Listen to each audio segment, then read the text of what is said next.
Hi. ഇപ്പോൾ ഒരു 6 വയസ്സ് മുതൽ 11-12 വയസ്സ് വരെയുള്ള കുട്ടികളുടെ പാരൻ്റ് ആണെന്നുണ്ടെങ്കിൽ ഈ ഒരു വീഡിയോ നിങ്ങൾക്കുള്ളതാണ്. എനിക്ക് ചോദിക്കാനുള്ളത്, നിങ്ങളുടെ കുട്ടിയുടെ ഏറ്റവും ഫേവറേറ്റ് ആയിട്ടുള്ള ഗെയിം ഏതാണ്? നിങ്ങളെപ്പോഴെങ്കിലും ചോദിച്ചിട്ടുണ്ടോ? നമ്മൾ ടാബ് കൊടുക്കുന്നുണ്ട്, മൊബൈൽ ഫോൺ കൊടുക്കുന്നുണ്ട്, പക്ഷേ അവരെന്താണ് അതിൽ കളിക്കുന്നത്? ആസ് എൻ എഡ്യൂക്കേറ്റർ, ഞാൻ ഇന്നലെ ക്ലാസ്സിൽ പോയ സമയത്ത് കുട്ടികളോട് ചോദിച്ചു, റാൻഡമായിട്ട് ചോദിച്ചു, കുറേ ചോദ്യങ്ങൾ ചോദിച്ചു. അതിൽ ഒരു ചോദ്യം ഇതായിരുന്നു, നിങ്ങളുടെ ഫേവറേറ്റ് ഗെയിം ഏതാണ്? ആൻഡ് കുട്ടികൾ പറഞ്ഞതിൽ ഒരു 85% ഓഫ് ആൾക്കാർ പറഞ്ഞൊരു ഉത്തരം എന്ന് പറഞ്ഞാൽ റോബ്ലോക്സ് എന്ന് പറഞ്ഞ ഗെയിമായിരുന്നു, ചെറിയ കുട്ടികൾ എസ്പെഷ്യലി. അപ്പോൾ അവർ അത് പറഞ്ഞ സമയത്ത് കുറച്ചുകൂടി ഞാൻ എല്ലാ ക്ലാസ്സിലും ആ ചോദ്യം ഇങ്ങനെ ആവർത്തിച്ചു. അപ്പോൾ അതിൽ കൂടുതലായിട്ടും വരുന്ന ഒരു ഗെയിം എന്ന് പറഞ്ഞാൽ, ഭയങ്കര ട്രെൻഡിങ് ആയിട്ടുള്ള ഒരു ഗെയിം എന്ന് പറഞ്ഞാൽ, ഒന്ന് റോബ്ലോക്സ് ആണ്, പിന്നെ മൈൻക്രാഫ്റ്റ്. നമുക്കൊക്കെ അറിയാമായിരിക്കാം. അപ്പോൾ ഞാൻ അതിനെക്കുറിച്ച് കൂടുതൽ റിസർച്ച് ചെയ്തു. എന്താണ് ഈ ഒരു റോബ്ലോക്സ്, ഈ ഒരു ഗെയിം കൊണ്ട് എന്താണ് കാര്യം എന്നൊക്കെ നോക്കി. ആൻഡ് ഒരുപാട് റിപ്പോർട്ട്സ് അതിനെക്കുറിച്ചുണ്ട്. ആൻഡ് അതുപോലെ തന്നെ കുറേ എസ്സേയ്സും ഒക്കെ ഉണ്ട്. ഞാനത് കളിച്ച് നോക്കുകയും ചെയ്തു. എനിക്ക് മനസ്സിലായ ഒരു കാര്യം എന്ന് പറഞ്ഞാൽ, it's an amazing game. Students will be able to develop the many kind of 21st century skills.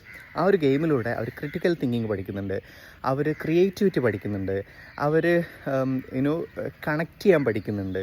ഇങ്ങനെ കമ്മ്യൂണിക്കേഷൻ ആണെങ്കിലും റീസണിങ് ആണെങ്കിലും കോഡിംഗ് ആണെങ്കിലും, കോഡിങ്ങിൻ്റെ ഒരു ബേസിക് ലാംഗ്വേജ് ആണ് ശരിക്കും ഈ റോബ്ലോക്സ് ഒക്കെ യൂസ് ചെയ്യുന്നതെന്നുള്ളതാണ് ശരിക്കുള്ള റിപ്പോർട്ട്സ് പറയുന്നത്. അപ്പോൾ എനിക്ക് പറയാനുള്ളത്, ഇത്തരം ഗെയിംസ് കുട്ടികൾ കളിക്കുകയാണെങ്കിൽ എന്തായാലും നമ്മൾ അവർക്ക് മൊബൈൽ ഫോൺ കൊടുക്കണം, അവർക്ക് ടാബ് കൊടുക്കണം, സ്ക്രീൻ ടൈം അവർ എന്തായാലും ഗ്ലൂഡാണ്, അത് നമുക്ക് അവോയ്ഡ് ചെയ്യാൻ പറ്റുന്നൊരു കാര്യമൊന്നും തോന്നുന്നില്ല.